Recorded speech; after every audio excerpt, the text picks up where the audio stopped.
Jonás capítulo 3.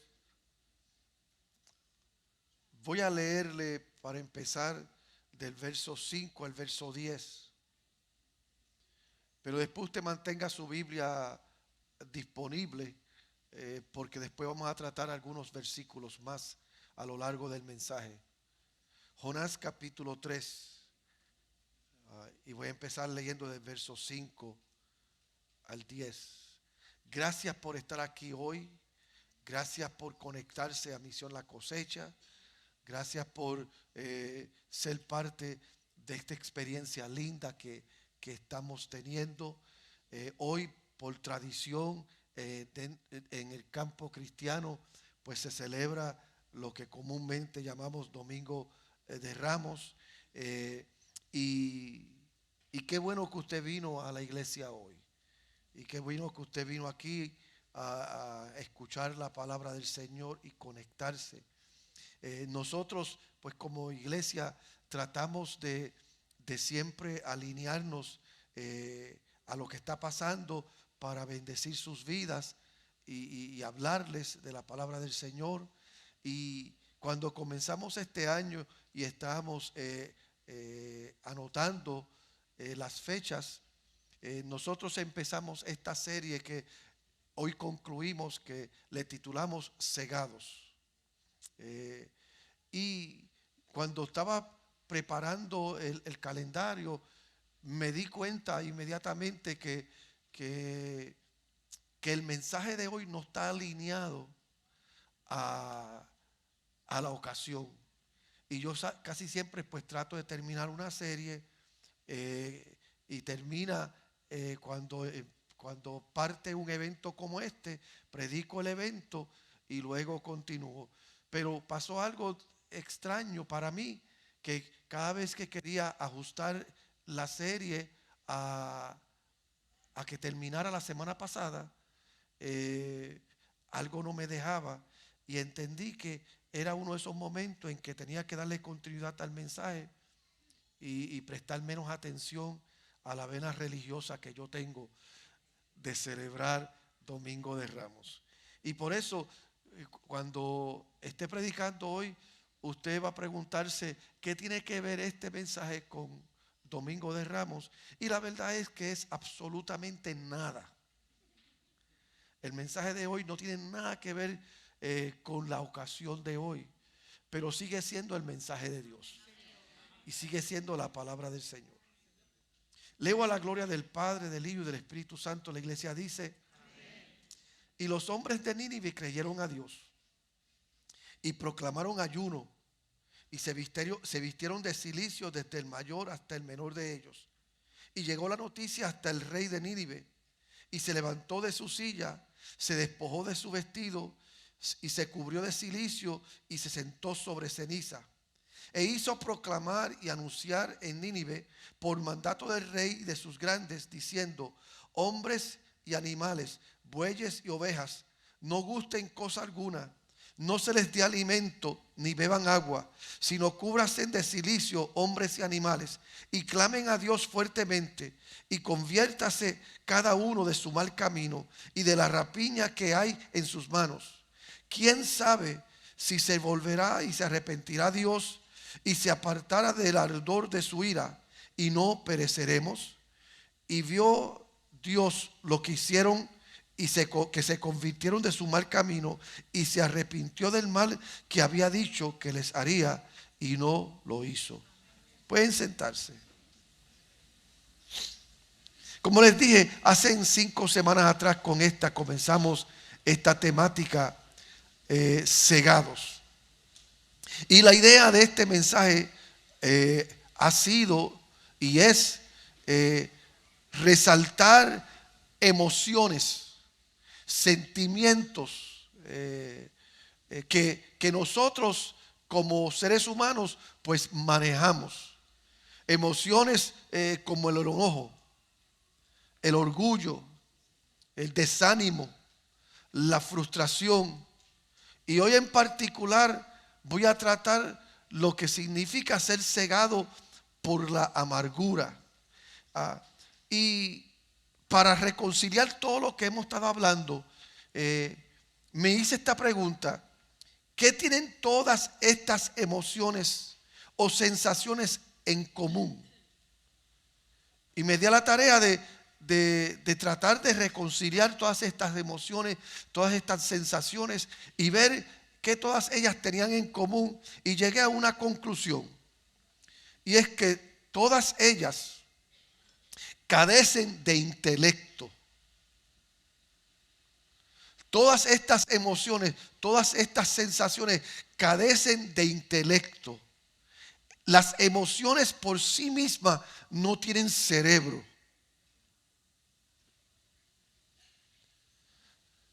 Repito, las emociones por sí mismas no tienen cerebro. Quien tiene un cerebro es usted. Quien disfruta y es bendecido con una capacidad de pensar, de desarrollar pensamientos y llegar a conclusiones y ejercer dominio y tener intencionalidad es usted. Por lo tanto, aunque las emociones son producto del Dios del cielo que las depositó en nosotros, fue a usted a quien Dios le dio un cerebro para pensar. Las emociones están ahí y existen para bendecirnos, para hacernos interesantes, para hacer de nosotros personas que pueden llevar a cabo un pensamiento y ese pensamiento puede ser abrazado por alguna sensación o alguna emoción y darle estructura y darle cultura a ese pensamiento. Pero no fueron depositadas en nosotros para que pensaran por nosotros y para que nos dominaran a nosotros. Hoy les quiero hablar de la amargura. Y entiendo que es una emoción silenciosa y a menudo insidiosa que puede infiltrarse en nuestros corazones y echar raíces y cegarnos a la luz del amor y la gracia de Dios en nuestras vidas. Y por eso es mi intención guiarles a que usted aprenda cómo romper las cadenas y superar la amargura abrazando y aceptando el perdón. Y cuando hablo de amargura, la defino de esta manera: un resentimiento persistente y profundamente arraigado que resulta de un dolor o una injusticia, ya sea real o percibida.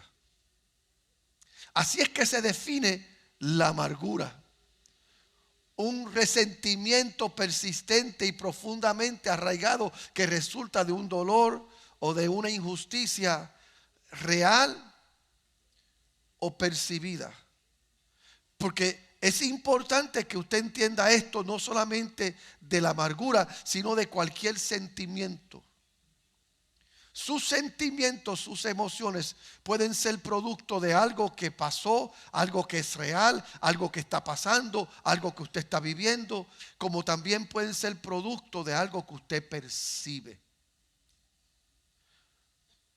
Porque no siempre lo que usted percibe es la realidad. Y no siempre lo que usted siente tiene que ser la verdad.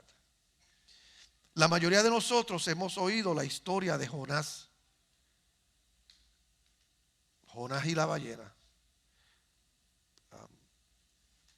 Nosotros, por lo menos mi generación cantaba un corito. Jonás no le hizo caso a la palabra de Dios, por eso al mar profundo. Y vino un pez muy grande y ¡pum!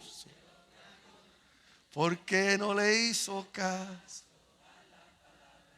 Ese era un corito que nosotros nos enseñaron cuando chiquitos. Y por mi vida nunca se me olvidó ese corito. Hemos escuchado cómo Dios le dijo a Jonás que fuera a una ciudad malvada llamada Nínive y le advirtiera que tenían que arrepentirse de su maldad o iban a perecer. Pero Jonás no quería ir, así que se subió a un barco y fue en dirección completamente contrario a lo que Dios le estaba diciendo, porque pensó que podía huir de Dios. Pero Dios tenía otras ideas y por eso Jonás terminó en el vientre de ese pez. Entre comillas, entre paréntesis, nunca llegues a la conclusión que puedes correr de Dios.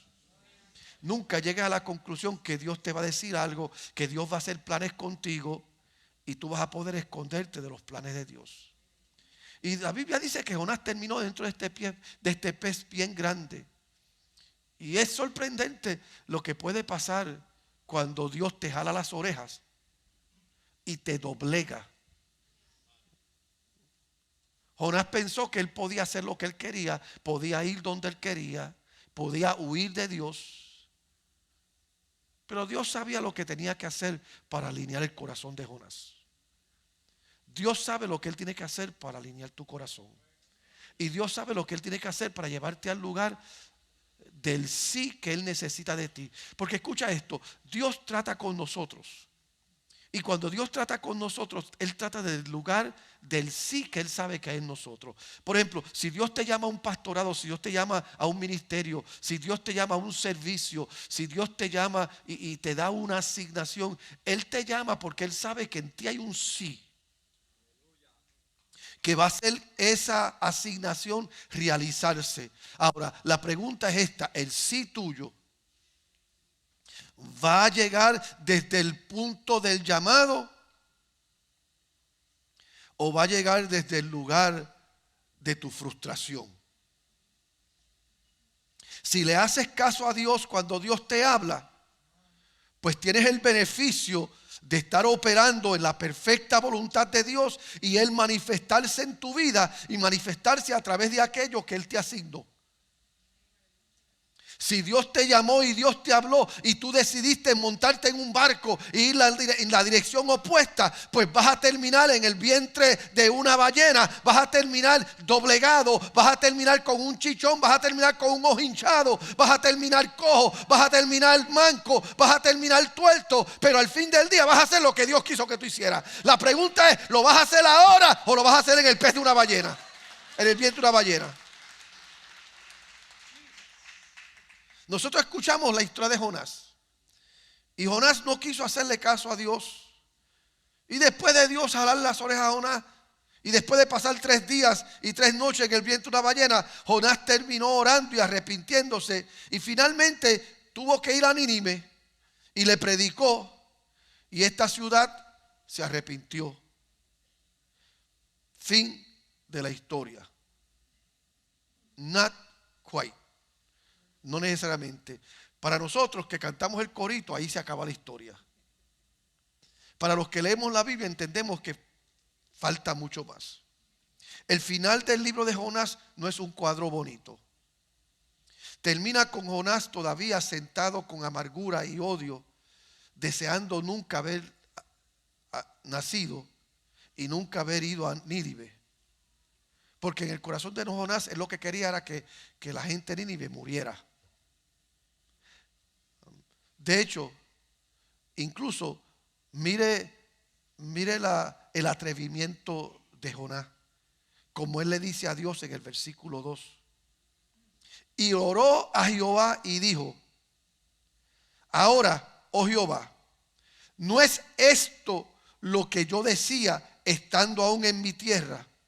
Por eso me apresuré a huir a Tarsis, porque sabía yo que tú eres Dios clemente y piadoso, tardo en enojarte y de grande misericordia, y que te arrepientes del mal. Lo creas o no, Jonás estaba regañando a Dios. ¿Sí? Él estaba regañando a Dios. Él estaba diciendo a Dios: viste, yo sabía más que tú. Yo te conozco a ti. Yo sé cómo tú operas. Yo sé cómo tú funcionas. Lo mismo que yo te dije acaba de suceder. Jonás era un hombre amargado. Era un hombre lleno de resentimiento. Y la pregunta es, ¿por qué Jonás estaba tan amargado? ¿Y por qué Jonás actuó de la manera que actuó?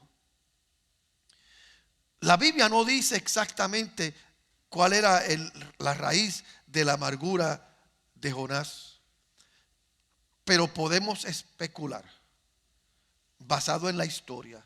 Nínive era una ciudad desagradable. Era una nación guerrera que no mostraba piedad a aquellos que atacaban. Si una ciudad se oponía a Nínive, ellos no simplemente mataban a los sobrevivientes, sino que la historia registra que desmembraban, los torturaban y hacían cosas horribles que yo no quiero mencionar de este púlpito. Las acciones de Nínive asustaban a otras ciudades, que simplemente cuando Nínive se oponía a un pueblo, automáticamente ese pueblo en su gran mayoría se rendían y se daban por vencidos para no enfrentarse a la crueldad de Nínive. Y yo me imagino que en algún momento dado Nínive había atacado a alguna ciudad de Israel y había masacrado personas que Jonás conocía. Y Jonás había sido afectado personalmente por Nínive al punto que él odiaba esta nación. Él vivía amargado hacia ellos.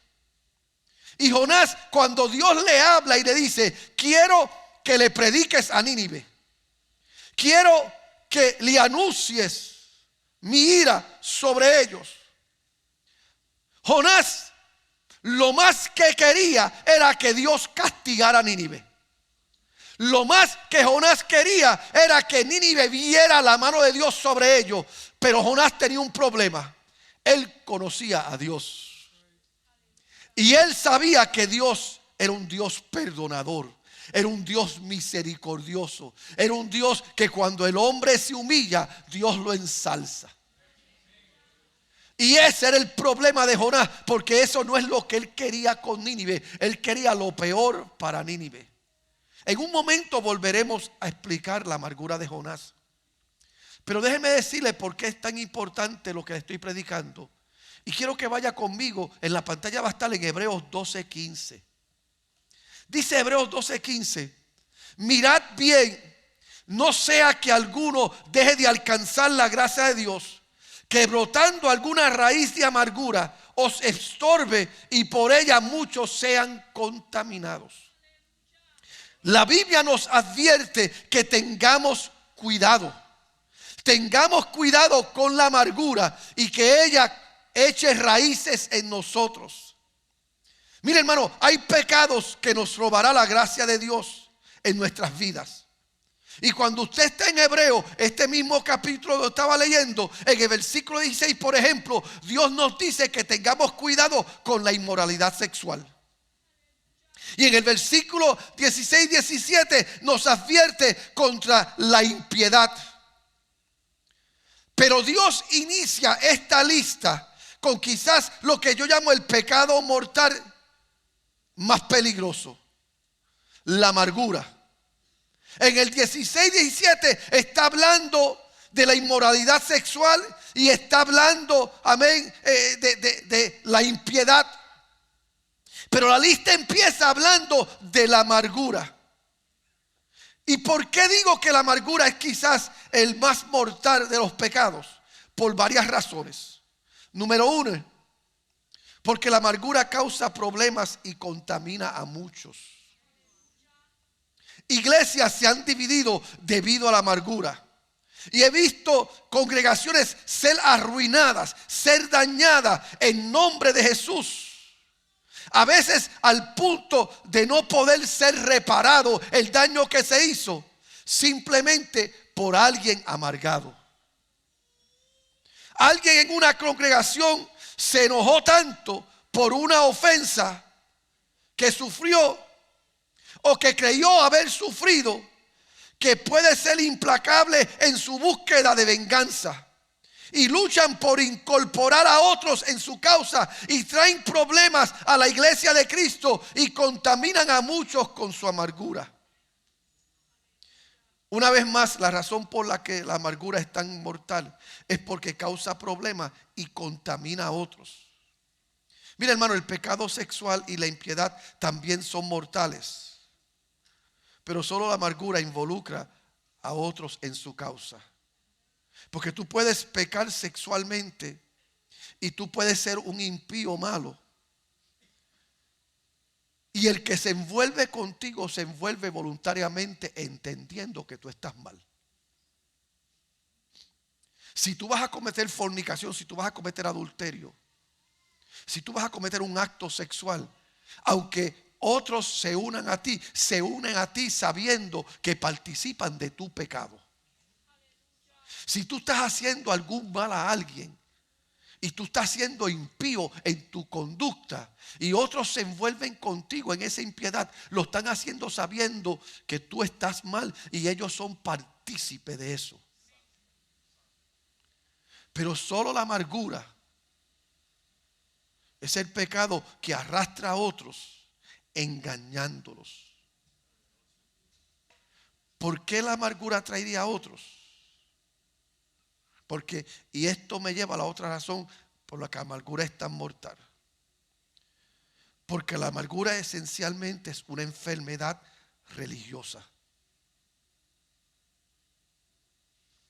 Repito, la amargura es una enfermedad religiosa. Es una enfermedad religiosa porque aquellos que están amargados están convencidos de que tienen la razón. Creen que tienen a Dios a su lado. Al fin y al cabo, solo el amargado busca justicia.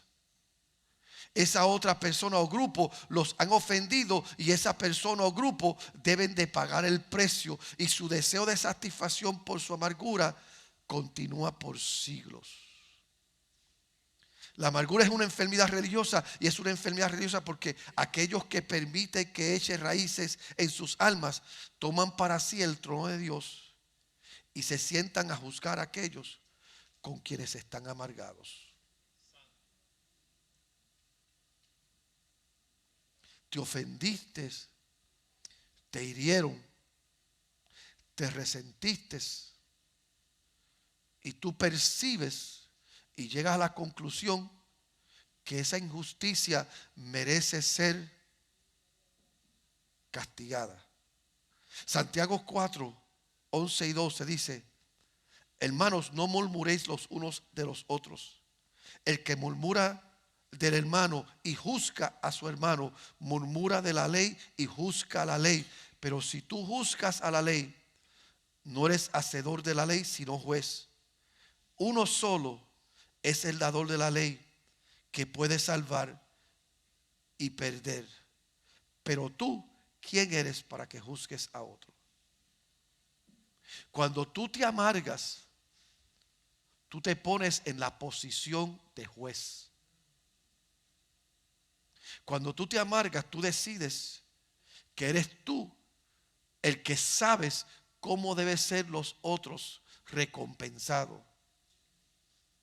La amargura es un pecado terrible y mortal porque causa problemas contaminando a otros.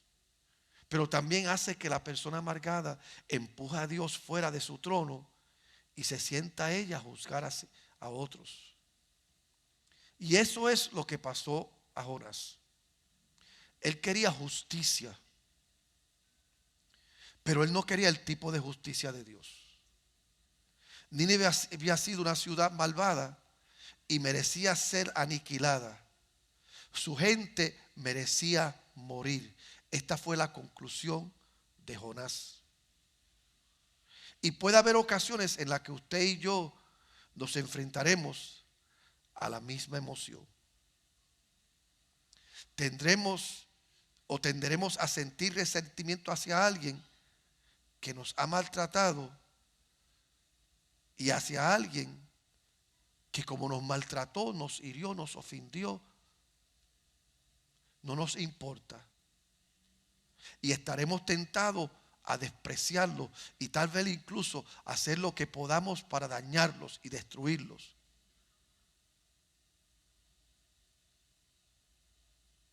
Mire, describiré la amargura de esta manera. Alguien que está amargado, enojado e infeliz porque no puede olvidar ni perdonar las cosas malas que le sucedieron en el pasado.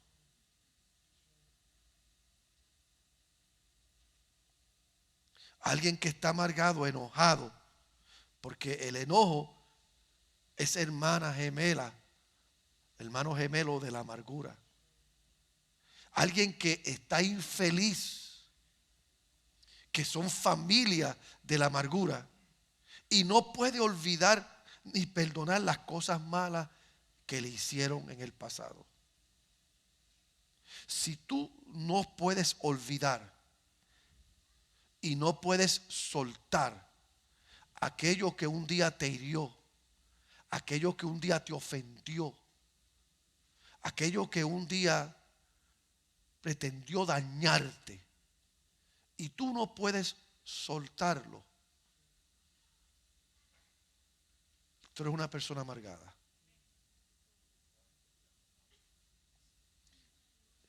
Y tú podrás venir a mí después del culto y tratar de negociar tu postura,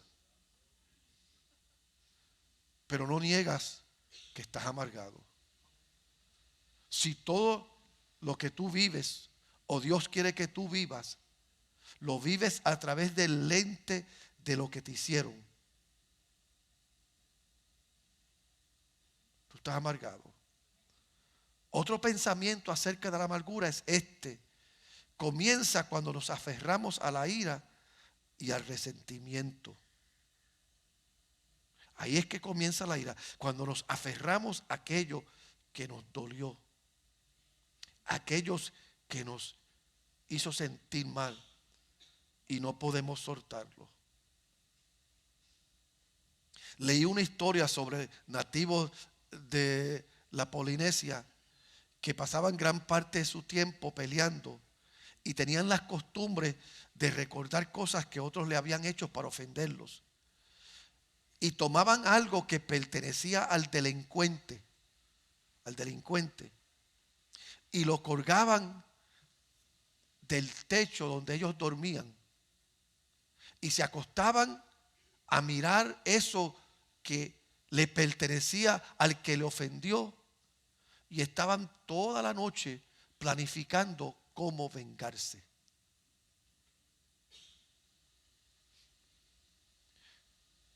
Hay gente que no puede servirle a Dios en la iglesia, o no quiere servirle a Dios en la iglesia, o no quieren conectarse a Dios en la iglesia, o no quieren conectarse al corazón de un pastor, porque un día alguien le hirió, alguien le ofendió, alguien o un grupo hizo algo, o usted percibió que le hicieron algo que dañó su corazón. Y hoy usted dice: yo voy a la iglesia y poncho y me voy. Usted dice: yo voy a la iglesia y yo adoro a Dios y le sirvo a Dios, pero no puedo confiar, no puedo abrirme. Yo escuchaba a un hermanito predicar en estos días y decía: qué curioso que un doctor te dio un mal diagnóstico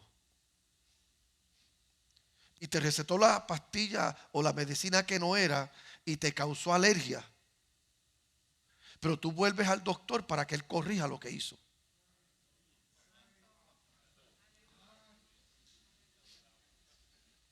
Qué curioso que un día un novio, una novia, un hombre, una mujer te traicionó, pero vuelves a enamorarte. Qué curioso que un día un jefe, un patrón te botó injustamente de tu empleo, pero vuelves a buscar otro empleo. Pero cuando pasa algo en la iglesia, cuando te hace algo un hermano, Qué curioso que a la iglesia y a Dios, porque al fin del día es a Dios. Qué curioso que la iglesia, a Dios, tú guardas rencor para toda la vida, pero todo lo demás de la vida tú sigues para adelante. Se te dañó el aire acondicionado y compraste otro, ¿verdad, Eliezer? Pero si te traicionó ese aire, si te falló el aire, ¿por qué entonces no te quedas sin aire en la casa? ¿Ah? Mire, los otros días voy a tirar al medio a mi nieto aquí. Voy a tirar al medio a Cristian aquí. No, y amor, aquí va a hablar de él, pero ya está ahí. Cristian fue a McDonald's, yo creo que fue, ¿verdad? A McDonald's fue. Él fue a McDonald's. ¿Qué fue lo que tú pediste, Cristian? ¿Qué fue? Un hamburger, ¿verdad? Y él compró un hamburger en McDonald's y el hamburger le salió malo, le salió crudo. Le dieron un hamburger crudo y él lo mordió y le dio asco. ¿Y sabe cuál era el debate de él? ¿Vuelvo a McDonald's o no? Ese era el debate de Cristian. Y yo estoy casi convencido que después de eso ha vuelto a McDonald's. Pero qué curioso que en la iglesia te sirven un mensaje crudo y ya no quieres volver a... Nos cegamos. Nos cegamos. La Biblia nos habla acerca de esto. Amén.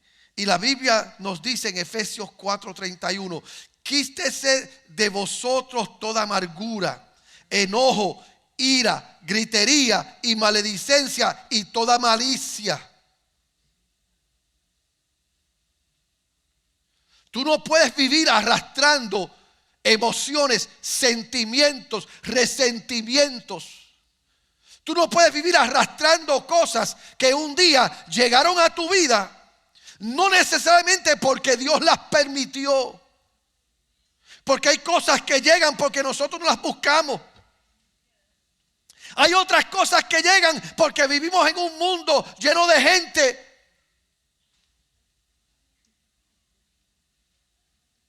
Vamos a vivir cosas. No debemos de permitir que la amargura cobre vida en nosotros, porque nos contamina y nos roba la gracia de Dios. Y usted no quiere eso. Usted no quiere que su corazón se dañe a aquello que Dios quiere hacer. Tú no quieres que tu corazón se dañe a aquello que Dios te está hablando. Tú no quieres que tu corazón se dañe a las bendiciones que Dios te quiere dar. Y es probable que mientras tú estás en tu resentimiento, hay tratos de Dios contigo y tú no puedes permitirlo. ¿Por qué tú no puedes permitir que la amargura te controle?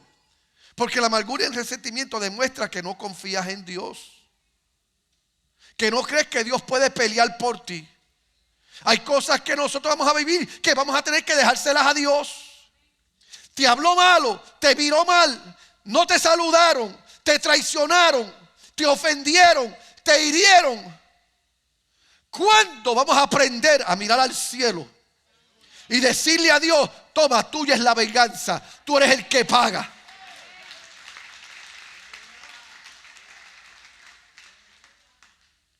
Yo me acuerdo, hubo un tiempo en mi vida que yo viví que no fue el mejor del mundo, donde yo me sentía que yo estaba siendo atacado, injuriado, criticado y juzgado injustamente. Y quisiera decirle que lo manejé perfecto, pero no fue así. Yo estuve más de un año tratando de defender mi causa, tratando de demostrar que todo lo que estaban diciendo era mentira. Y estaba todo un año en eso. Y donde quiera que me invitaban a predicar, parte del mensaje mío era defendiendo mi causa. Y yo andaba con papeles demostrando que yo estaba bien. Y mientras yo estaba así, más frustrado me sentía, más desanimado me sentía, más estancado me sentía. Y un domingo estoy en la iglesia y llegó un predicador invitado. Y este predicador, antes de empezar a predicar, me miró y él no me conocía. Y él me dijo: te puedo decir algo, varón, no te conozco, pero tengo esta palabra de Dios para ti. Sigue peleando y sigue defendiéndote si tú crees que te está dando resultados. Pero mientras tú pelees y tú te defiendas, Dios no puede pelear tu causa. Suelta eso que te tiene amargado y deja que Dios pelee por ti. Ese día mi óptica cambió. Miren lo que dice Romanos 12:19. No os venguéis vosotros mismos, amados míos, sino dejad lugar a la ira de Dios, porque escrito está: mía es la venganza, yo pagaré, dice el Señor. Proverbios 24:17-18. Cuando cayere tu enemigo, no te regocijes, y cuando tropezare, no se alegre tu corazón, no sea que Jehová lo mire y le desagrade y aparte sobre él su enojo. Hay algo que le toca a Dios.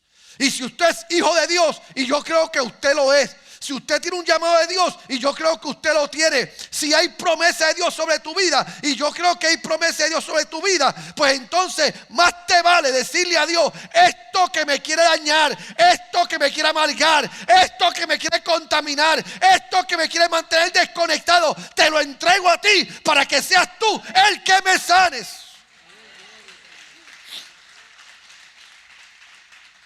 Mira, hermano, cuando se trata de venganza, mantén las manos quietas y deja que Dios haga lo que mejor sabe hacer. Simplemente no interrumpas a Dios. Mira el que está a tu lado, dile: no interrumpas a Dios, deja que pelee por ti. Dile al que está a tu lado: no interrumpas a Dios, deja que pelee por ti. Deja que sea Dios el que saque la cara por ti. Usted no se imagina cuánta gente yo encuentro en el camino que lo único que hacen es justificar su causa, justificar lo que está pasando. Mire, voy a decir esto, no lo iba a decir, pero lo voy a decir. Algo tan ridículo como decirme, gente que dice: pastor, yo he hablado con gente que yo quiero mucho, que yo conozco por tiempo, y cuando los veo les pregunto cómo están, y les digo: qué bueno que te mudaste para la Florida, visita la cosecha. Y me dicen con todo respeto: Agustín, yo visitaré tu iglesia, pero yo no me voy a quedar en tu iglesia. Y yo: ¿por qué? Me dice: no, ya yo me cansé de las iglesias hispanas. Yo me sembré en una iglesia americana porque me cansé de las iglesias hispanas. Algo tan ridículo como eso, que echarle la culpa a toda una raza por lo que una congregación hizo o no hizo. Usted entiende, dejé de ser hispano porque yo le he dicho: ¿en serio tú estás en esa? Me dice: sí, yo no vuelvo a una iglesia hispana. Hasta ese punto nos lleva lo que es vivir amargado, que descualificamos una raza entera que es miembro del cuerpo de Cristo porque alguien te marcó una vez. Yo reprendo al diablo y todo sentimiento que viene a tu corazón a controlarte y atarte y a llevarte a un lugar que te desconecta de tu destino profético.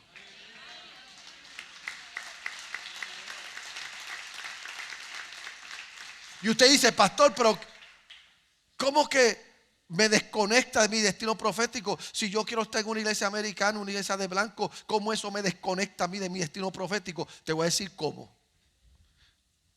Este soy yo pensando. ¿Dios es perfecto? ¿Sí o no? ¿Lo sabe todo?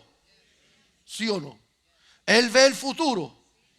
Así que tú eres una creación intencional de Dios, ¿cierto o falso? ¿Cuántos creen que nosotros somos perfectamente, intencionalmente creados por Dios? Levante la mano.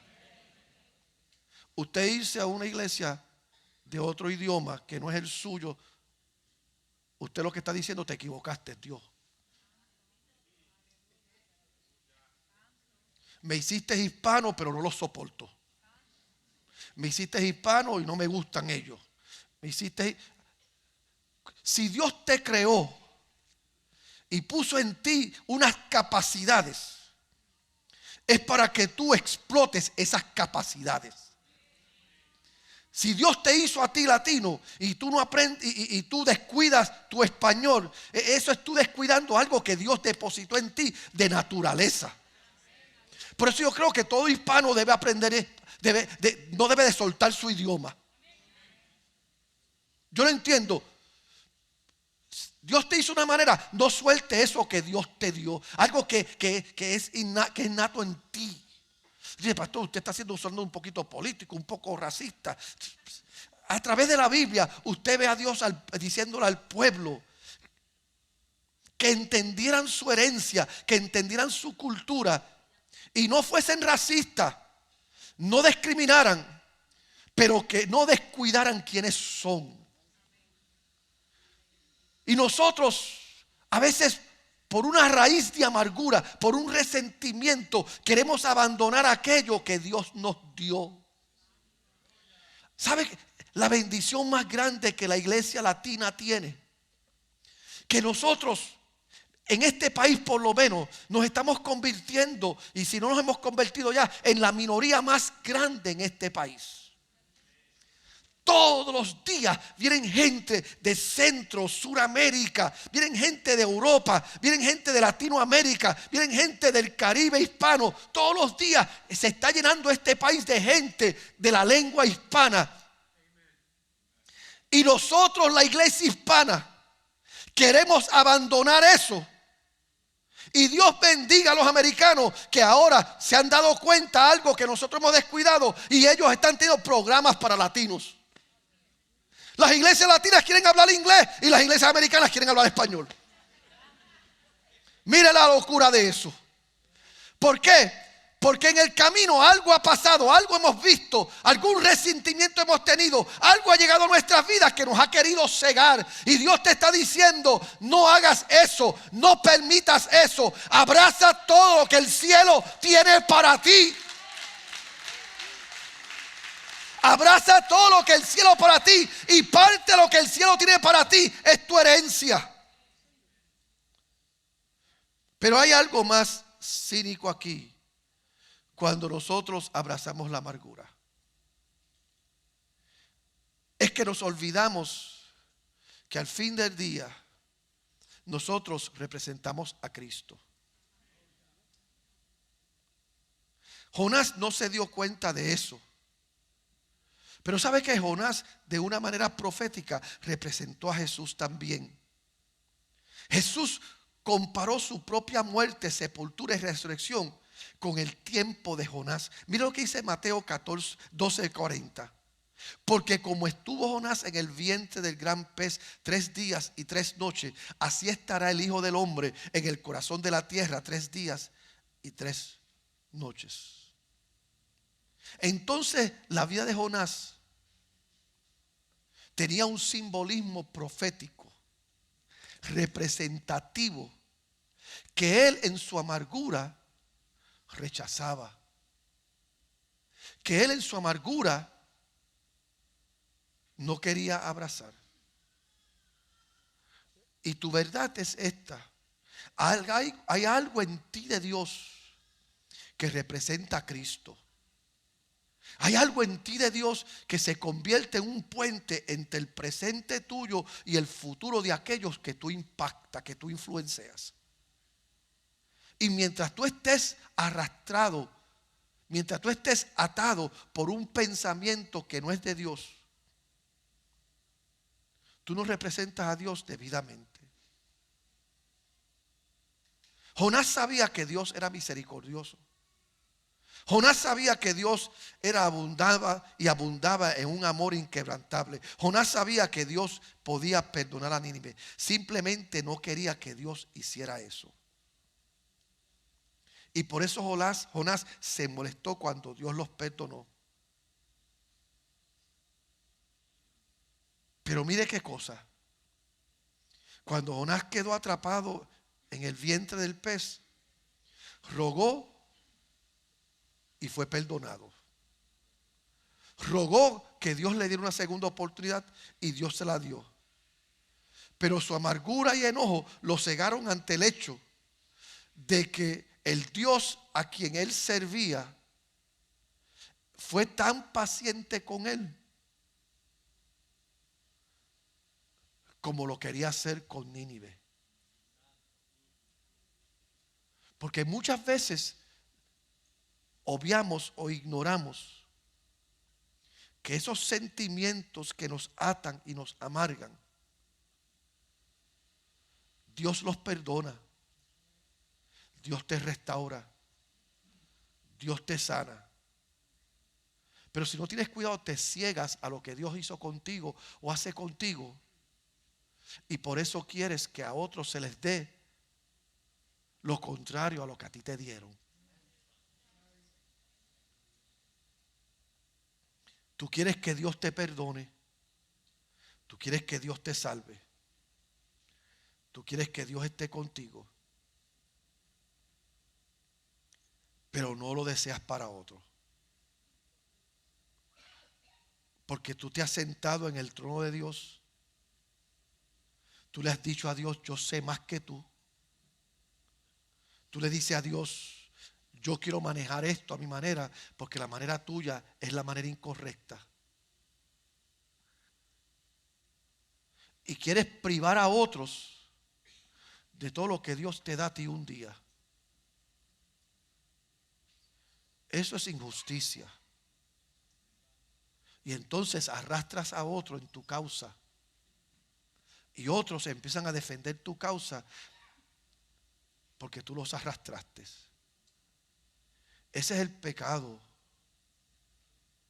de Jonás en nuestras vidas. La historia de Jonás terminó triste.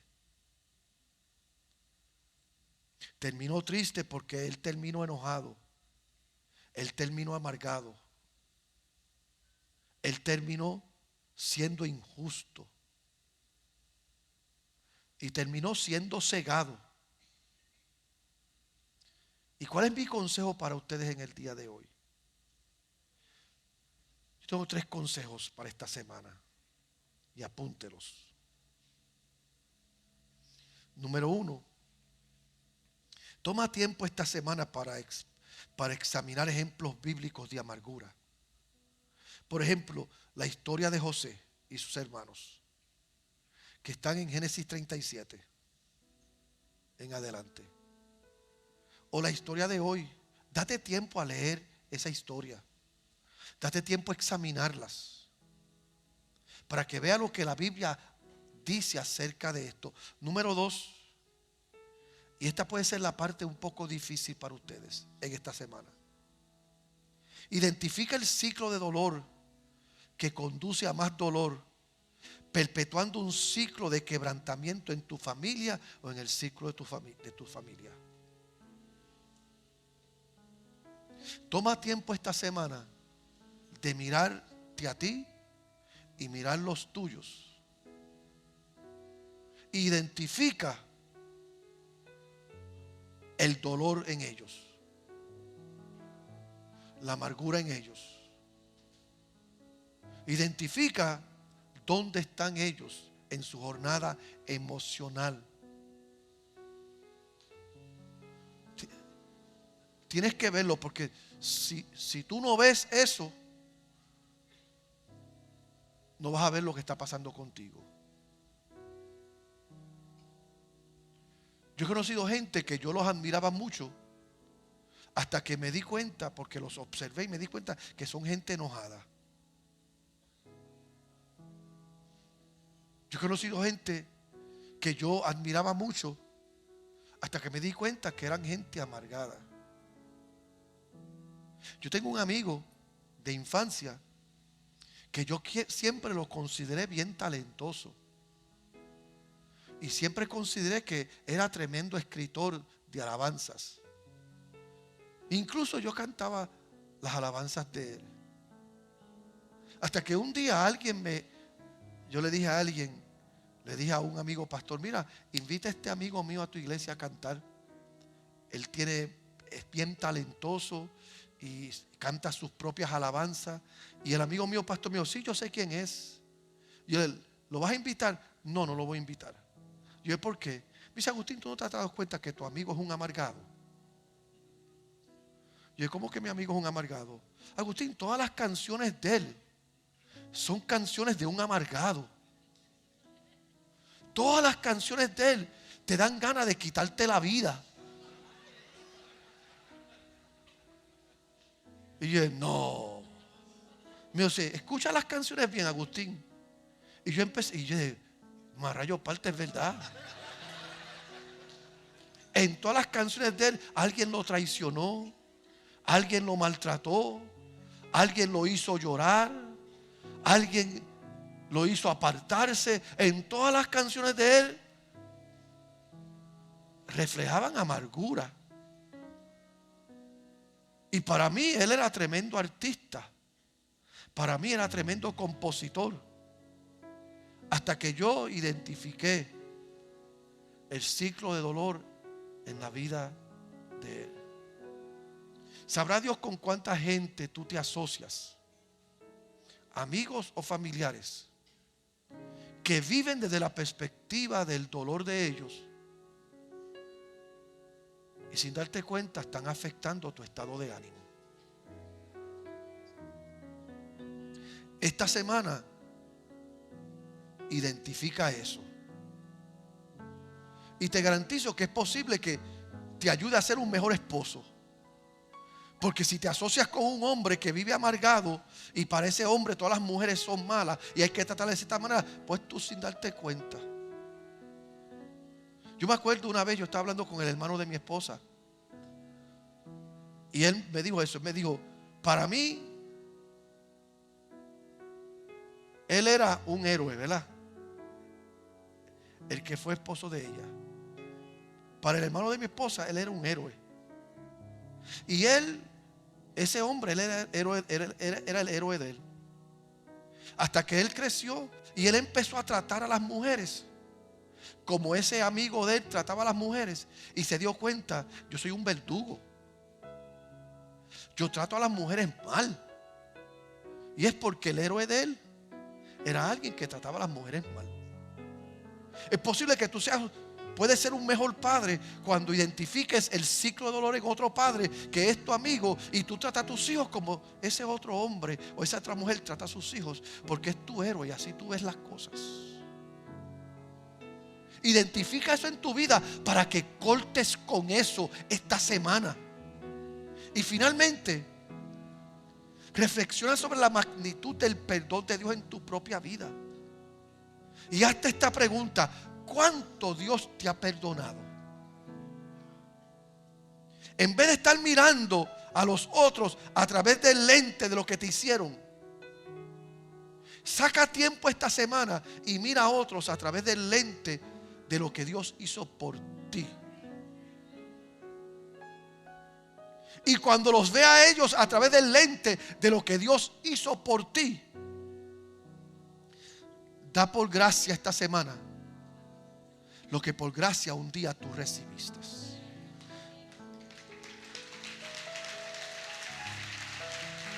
Porque qué fácil es mirar a alguien y juzgarlo a través del lente del momento nosotros. Oh, si yo no tengo cuidado, yo me olvido que mi mamá me escucha y mi familia escucha y no le gusta oír esto. Pero si yo no tengo cuidado, yo me olvido que yo viví de cupones, que yo viví del bienestar público. Por muchos años, el día 1 y el día 15, yo estaba esperando el cartero que llegara el cheque del welfare. ¿Cuántos se acuerdan del 1 y el 15? Porque antes de usted recibir su ayuda del gobierno de acuerdo a su seguro social, antes siempre era el 1 y el 15. Si no tengo cuidado, yo me olvido de eso. Si yo no tengo cuidado, yo me olvido de que un día yo llegue a la iglesia sucio, sin ningún tipo de educación. Pero en la iglesia alguien me abrazó, alguien me recibió, alguien me dijo: siéntate aquí conmigo, te voy a ayudar a crecer.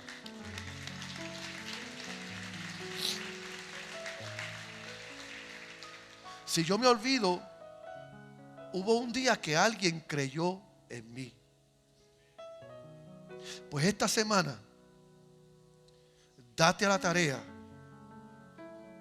de ver de dónde Dios te sacó, lo que Dios ha hecho por ti y lo bueno que Dios ha sido contigo. Y cuando veas a otro que no está donde tú estás, dale un poquito de lo que Dios te dio a ti. Dale un poquito de lo que Dios te ha dado. Por lo menos míralo con ojos de misericordia. Míralos con ojos de perdón. Míralos con los ojos de Cristo. Jonás no le hizo caso a la palabra de Dios. Y por eso al mar profundo la gente lo tiró. Y vino un pez muy grande y se lo tragó, porque no le hizo caso a la palabra de Dios. Mi pregunta a ti es: ¿le vas a hacer caso a la palabra de Dios? ¿Vas a oír lo que Dios te está diciendo hoy? Si todavía estás escuchando el repertorio mío de la diferencia entre latinos y no latinos, suelta eso ya. Si todavía no has superado la idea de que el pastor tuyo cogía welfare y vivía de cupones y comió comida del gobierno, suelta eso ya. Si todavía no has soltado la noción de que un día tu pastor huelía al infierno y así llegó, suelta eso ya. Suelta eso que ocupa tu mente y tu corazón y te ciega a lo que Dios quiere hacer. Un día como hoy, casi 2000 años atrás, había un grupo de religiosos cegados al momento que estaban viviendo. Y cuando Cristo entró montado sobre un pollino, como decía la Biblia, y la gente empezaron a gritar: Hosana, Hosana, bendito el que viene. Ese grupo de religiosos, cegados por su religión, querían callar a la multitud, no entendiendo que para un tiempo como ese había llegado Jesús. Yo oro a Dios que tú entiendas que hoy tú estás aquí porque Dios tenía un plan contigo. Y si tú permites que el plan de Dios se cumpla en ti, aunque hayas estado en el vientre de una ballena como Jonás, en el nombre de Jesús, esa ballena va a tener que escupirte para que tú puedas llegar a tu destino profético. Te invito a estar de pie.